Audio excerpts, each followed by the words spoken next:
लोकसभा चुनाव के नामांकन की प्रक्रिया जारी है, जिसको लेकर आज प्रत्याशियों ने अपना नामांकन पत्र दाखिल किया, जिसमें मौलिक अधिकार पार्टी के प्रत्याशी कंचन यादव और बहुजन मुक्ति पार्टी के प्रत्याशी फरीद सलमानी व भारत महापरिवार पार्टी के प्रत्याशी अम्बरीश देव गुप्ता व निर्दलीय प्रत्याशी आर्मी रिटायर कृष्ण कुमार दुबे ने कलेक्ट्रेट में पहुंचकर नामांकन पत्र दाखिल किया। इस दौरान सभी प्रत्याशियों ने अपनी प्राथमिकताओं को बताया।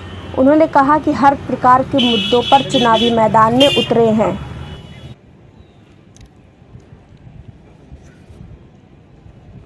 मेरा नाम है कृष्ण कुमार दुबे। मैं सेना से रिटायर्ड हूँ और सेना से रिटायर्ड होने के नाते मुझे प्रभु ने आदेश दिया कि आप मैदान में कूदिए, मतलब देश की सेवा करके आए, जनता की सेवा करने के लिए मैदान में गई। तो मैं उसी मतलब प्रभु के आदेश पे ही मैं चलना शुरू किया हूँ।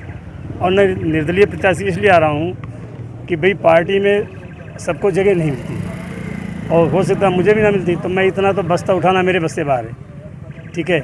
इसलिए मैं जो है निर्दलीय प्रत्याशी के रूप में जनता कितने सेट में क्या मुद्दा है आप? मुद्दा मेरा ये है कि मैं देश की सेवा करके आया हूँ, तो जनता की सेवा करना मेरी मुद्दा है, ठीक है। उनके बारे में भ्रष्टाचार के खिलाफ बोलना, उनका बोलना, पानी, शिक्षा, स्वास्थ्य, ये मेरी पहली प्राथमिकता है। उसके बाद महंगाई पे कंट्रोल करना, हमें जो है जितना भी जहाँ भी बात करना होगा उसके लिए हम जनता से क्या जैसे मेरी अपेक्षा ये भाई सबको मौका दिया उन्होंने। हम मौलिक अधिकार पार्टी से चुनाव लड़ रहे हैं।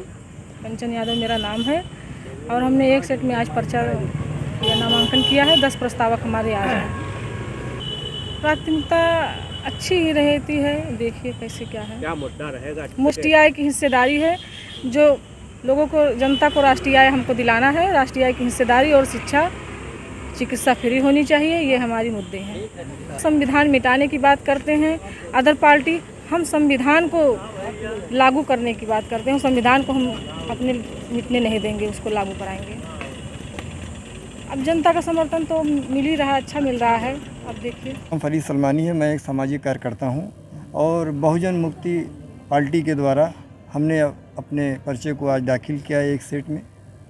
और हमारे मुद्दे जो हैं, शोषित समाज को, जो उनकी व्यवस्थाएं ख़राब हो गई हैं पिछले कई वर्षों से, और संविधान को जो लोग ख़त्म करने की बात कर रहे हैं, संशोधन करने की बात कर रहे हैं। यदि अगर देश में संविधान नहीं रहा तो बहुत सारी व्यवस्थाएं देश की ख़राब हो जाएंगी और सबसे ज़्यादा ख़राब होंगी। इसीलिए हम लोगों का सबसे मूल उद्देश्य कि हमारा जो इस देश का शोषित समाज है उसकी रक्षा और सुरक्षा, ये बहुजन मुक्ति पार्टी की जिम्मेदारी है। और हमारे साथ हमारे उत्तर प्रदेश के लोकसभा प्रभारी आदरणीय रामधारी दिनकर जी, पाल जी, हमारे रविंदर साहब, हमारी शोभा मैम और हमारे बहुजन मुक्ति मोर्चा के सारे पदाधिकारी हमारे साथ इस नामांकन में बाहर भी मौजूद हैं। और हम लोग मजबूती से इस लोकसभा में काम करेंगे और चुनाव जीतने का पूरा प्रयास करेंगे। हमारी लड़ाई अगर सही आप पूछो तो हमारी लड़ाई हमारे उस शोषित समाज से है कि जिस समाज को राजनीतिक दल ने हैंग कर रखा है। हमारा जो समाज है SC ST OBC अल्पसंख्यक समाज, जिसकी व्यवस्थाएं पूरे देश में चरमरा चुकी हैं। तो हमारी लड़ाई किसी से नहीं है, लेकिन हम अपने समाज के, अपने भाइयों के बीच में जाके और अपनी पार्टी से उनको जोड़ना चाहते हैं और इस देश में संविधान को जिस तरीके पूर्व में पालन होता था उस तरीके हम लोग पालन चाहते हैं। जैसे मैं भारत महापरिवार पार्टी से हूं और एक ही सेट में हमने नामांकन किया है आज। और हमारा जो मुद्दा है वो हमने देश और जनता से जुड़ी तमाम समस्याओं को लेकर के पूरा एक समाधान बनाया है। देश की सेवा, सुरक्षा, व्यवस्था तंत्र के संचालन की पूरी एक प्रणाली ही बनाया है, जिससे व्यक्ति का समय और धन कैसे बचे और देश की जनता जो है सरकारी दफ्तरों में चक्कर लगाने से उसको मुक्ति मिले, पूरी इसकी प्रणाली है। साथ ही साथ मैंने अयोध्या को पुनः भारत की राजधानी बनाने का संकल्प लिया है। दूसरा, ये अवध प्रांत बने और उत्तर पश्चिमी भाग को ब्रज प्रांत बनाया जाए और उत्तर पूर्व भाग को अवध प्रांत बनाया जाए, ये हमारा मुद्दा है। साथ ही साथ हम राष्ट्रीय गौ माता के संकल्प के साथ जुड़े हुए हैं कि गाय को राष्ट्रीय गौ माता घोषित किया जाए। और साथ ही साथ मैंने बहुत सारे ऐसे मुद्दे हैं जिसकी प्रणाली हमने तैयार की, जैसे EVM को लेकर के आज मुद्दा चल रहा है। हमने लाइव ईवीएम ऐप वोटिंग प्रणाली बनाया है, जिसके आने के बाद मतदान और मतगणना एक साथ कराया जा सकता है। फर्जी मतदाता और मतदान का पूर्णतः अंत होगा।